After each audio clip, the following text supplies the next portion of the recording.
তা আপনারাও ভালো জানেন। আমাদের এই আজকের অবস্থান কর্মসূচি কিন্তু আমরা দু একজন দিয়ে শুরু করি নাই।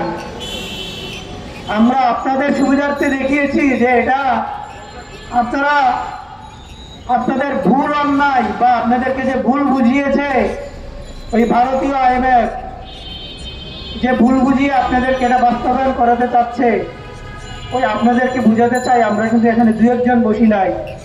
আমরা আজকে দুজন বসেছি, কালকে 20 জন বসবো। এটা আপনাদেরকে সুযোগ দিচ্ছি, কিন্তু বাধ্য করবেন না যে আমরা এতজন হয়ে যাই যে আপনারা অবশেষে এই শুল্ক কর্মসূচির কারণে আপনারা হারিয়ে যান।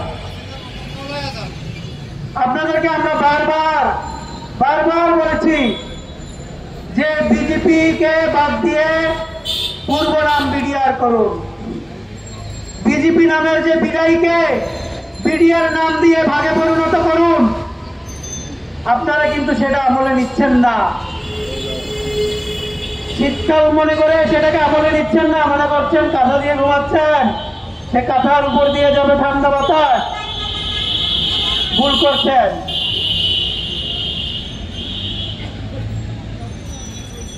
অবস্থা পরিস্থিতি বিকট হওয়ার আগে সাবধান হন। নিজের পূর্বের অবস্থান চিন্তা করুন।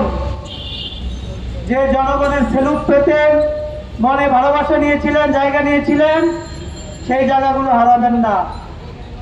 আপনাদের কানে আমাদের এই কথা পৌঁছাবে কিনা তা জানি না, কারণ আপনাদের যে হাসিনার মা ছিল, যাকে আপনারা 101 বার গালি দিতেন, সকালে উঠতে একবার গালি দিতেন, বিকালে রাতে ঘুমানোর সময় গালি দিতেন, এখন সকালে উঠে আমাদেরকে লেগে গালি দেন, রাতের বেলা সালাম দিয়ে ঘুমান।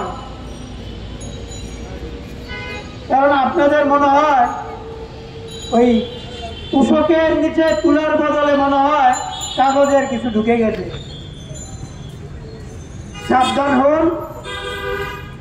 জনগণের জন্য যে আন্দোলন, সে আন্দোলন কত ভয়াবহ হতে পারে তার বাস্তব সাক্ষী কিন্তু দুজন ছাত্র উপদেষ্টা আছেন।